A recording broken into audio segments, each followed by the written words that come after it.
Hello everyone, this is Kenny of Kwentocast. You don't know, for so long, the Mindanao has been neglected. I mean, lack of infrastructure, mga farm-to-market roads, mga business, mga nag-i-invest sa atin. Na-feel lang natin yung progress nung umupo na si FPRRD.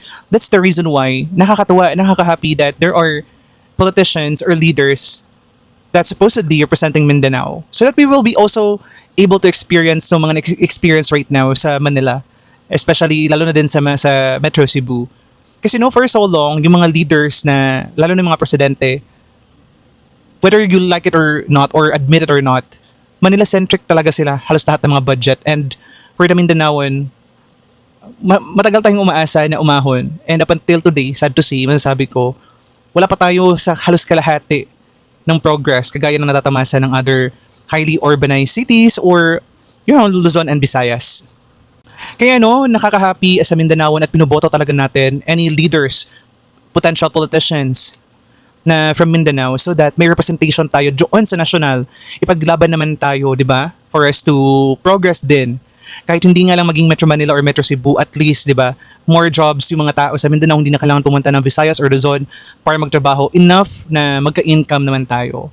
Pero it's so sad na a fellow Mindanaoan will betray a kapwa Mindanaoan, and that's you, tang ina ka, Mig Subiri. Mindanaoan trusted you, hoping that you will represent us. Pero sadyang kupal kang putang ina ka, siguro nakatanggap ka ng maletang buwakang ina ka.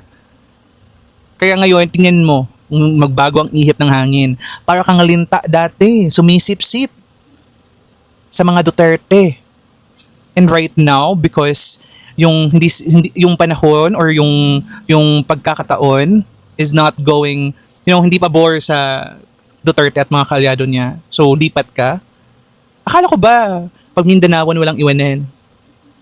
You're such a traitor. Mindanaoan, especially mga taga Bukidnon, kayo nang bahala dyan. Wag nang ibotong yung kupal na yan. And I'll show you a video ha. Hayop talaga ang traitor ng putang inang Mig Subiri na yan. Pakyo ka. Ha? Hidulan ko ni Bato de la Rosa, ingon sa sako. Mix, taga Mindanao ka. Di ka na mo biyaan mga taga Mindanao. Mga tinuod. Ito ni I have your back. Ay ka balaka. Salamat pre. I'll never forget. Basta pare, marami sa likod mo. Sulti lang.